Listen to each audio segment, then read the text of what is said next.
দেখো বুনু সাজুগুজু করেছে। বুনুকে কেমন লাগছে রোমিও? না বুনু জামা বই নেয় না। বুনুর বই নিও না। রোমিও বসো সিট। আর তুমি করে দাদাকে ডাকছো কিসের জন্য? সেই জন্যই তো দাদা তোমার বই নিতে যাচ্ছে।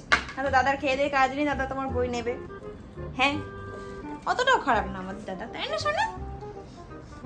তাই তো বুনু ডাকছিল বলে তুমি নিয়েছো, তাই তো? আর ভুল করে যে বুনু তুমি ওই খেলনাটা নিয়েছো আমি দেখে নিয়েছি। বুনুর হেয়ারস্টাইলটা দেখো সবাই আজকে। বুনুর হেয়ারস্টাইলটা দেখো, একটা জায়গায় বেরোচ্ছি তাই বুনুর এরকম হেয়ারস্টাইল করে দিয়েছি। অ্যাজ ইউজুয়াল ঝুটি বেঁধে দিই, তো ভাবলাম আজকে একটু অন্যরকম হেয়ারস্টাইল করে দিই। যদিও নেড়ু হয়ে যাবে বুনু সামনের মাসে, 18 মাসের চুল দিতে হবে, বেশ ন্যাড়া হয়ে যাবে বুনু সামনের মাসে। তখন আর কোনো হেয়ারস্টাইলই দেখা যাবে না বুনুর, বুঝলে? সানা চলো যাওয়া যাক তাহলে। রমি দাদাকে একটু হাত বুলিয়ে দাও গায়ে। রমি দাদা গায়ে একটু হাত বুলিয়ে দাও। প্যাসিফায়ারটা রাখো, এখন এই বয়সে প্যাসিফায়ার নিতে হবে না। দাদাকে বলো টাটা করো দাদাকে। দেখো দাদা দেখো শুরু করেছে, খেলা শুরু করে দিয়েছে এদিকে।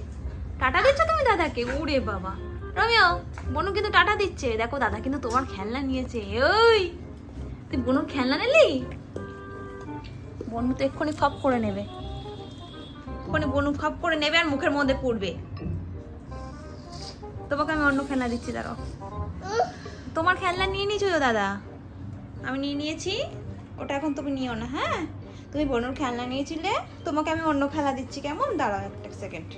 যে এখানে রুমের অনেক খেলনা আছে, এর থেকে এটা দিয়ে দিই। এদিকে এসো, যাও খেলা করো।